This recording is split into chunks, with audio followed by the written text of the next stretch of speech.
morning class. Good morning, sir. Dad.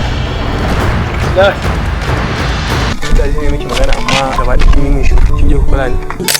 Wai dan Allah dan Annabi sau nawa zan gaya maka cewa ka fita daga cikin rayuwata. Karatu ne ka ni ba soyayya ba fa.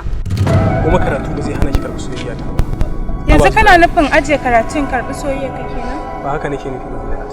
Kai yanzu akan wannan banza yarinya zaka tsaya kana Kai dan dakata. Kada ka kuskura ka kira ni da banza.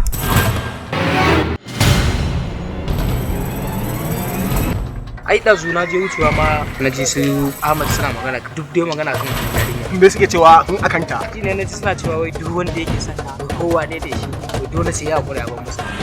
ƙarya ke yi bai isa ba ya san waye ni kuwa Ka san matakin da ya dauka. Matakin me za ka ɗauka? In ya san wata ai bai san wata ba.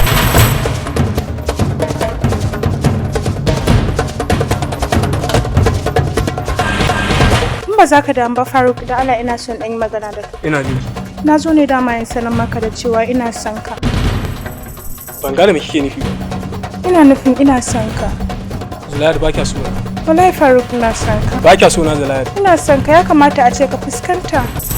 Ina cikin matsala. Faruk sai yake ya haukata ni.